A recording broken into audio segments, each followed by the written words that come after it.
Hello everyone, मैं हूं आकृति पांडे और आप बने हुए मेरे चैनल पे ये जानने के लिए myths and facts about autism के बारे में।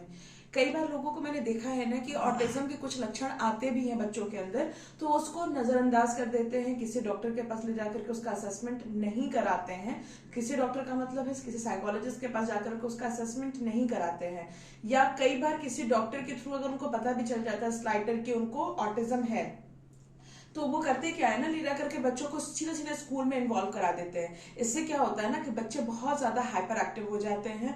आपके बच्चे में जो सिम्टम्स नहीं होते वो भी उनके अंदर डेवलप हो जाते हैं। रीजन क्या होता है ना ऐसे सिम्टम्स का डेवलप होने का, कि बच्चा जाकर के उसको एक तो ऑलरेडी सोशल एंग्जाइटी रहती है। जब बच्चा घर के अंदर रहता है तो उसको बहुत ज्यादा सोशल इंटरेक्शन नहीं रहता है, तो उस वक्त ये इंटरेक्शन जो ये एंग्जाइटी होती है ना वो फ्यूल नहीं होती है। लेकिन जब बच्चा सोसाइटी में चला जाता है, स्कूल्स में चला जाता है, फिर स्कूल में टीचर्स तरह तरह की चीजों को पढ़ाने लगते हैं, वो उनको समझ में नहीं आता है। और क्योंकि इनका वर्बल इंटरेक्शन भी बहुत अच्छा नहीं रहता है, वो चीजों को एक्सप्रेस नहीं कर पाते, अपनी इमोशनल एक्सप्रेशन उनके अंदर नहीं होती हैं, तो वहां पर बच्चा ना बहुत ज्यादा इम्पल्सिव हो जाता है, बहुत ज्यादा हाइपर एक्टिव हो जाता है। और ये हाइपर एक्टिव होने के बाद बच्चा बहुत तरीके से चीजों को फाड़ना, तोड़ना, दूसरे बच्चों को मारना, ढकेलना, इस तरह की हरकतें करने लगते हैं। टीचर्स के बार बार कंप्लेन करने के बाद भी गार्जियन इस चीज को समझ नहीं पाते हैं कि उनको क्या करना चाहिए। अगर इस तरह की कंप्लेन आपके पास आ रही है तो आप तुरंत थेरेपी सेंटर्स को कांटेक्ट करिए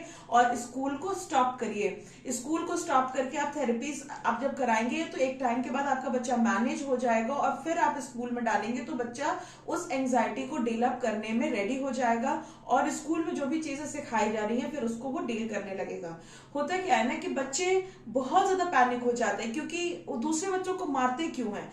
आप खुद से समझिए किसी चीज को, कि आप अगर कोई चीज को, अगर एक बार आपको थ्रोट इन्फेक्शन हो जाए, या आपको कुछ थोड़ा सा बहुत ज्यादा जुकाम या कोई ऐसी प्रॉब्लम होगी जिसे कुछ टाइम के लिए या घंटे 2 घंटे के लिए आपको अगर सुनने में अगर प्रॉब्लम होने लगे, आप नहीं सुन पाते, तो आपको कितना इरिटेटेड फील होता है, आप एकदम बिल्कुल एजिटेटेड हो जाते हो।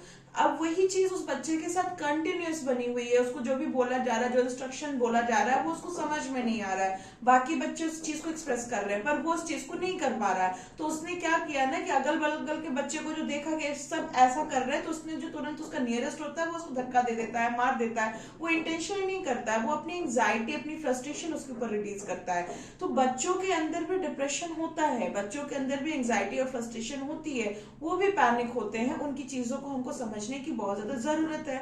और इस चीज को समझिए, जस्ट बिकॉज कि वो एक बच्चा है और एक टाइम बीइंग के साथ वो नॉर्मल हो जाएगा, नहीं। बच्चा अगर इस तरह की एक्टिविटीज को कर रहा है तो उसको समझिए, उसको समय दीजिए, और वहां के बाद उसके ऊपर आपको हेल्प की जरूरत है, आपके बच्चे को हेल्प की जरूरत है, और इसके ऊपर हम लोग को वर्क करने की बहुत ज्यादा जरूरत है। बने रहिए मेरे चैनल के साथ। धन्यवाद।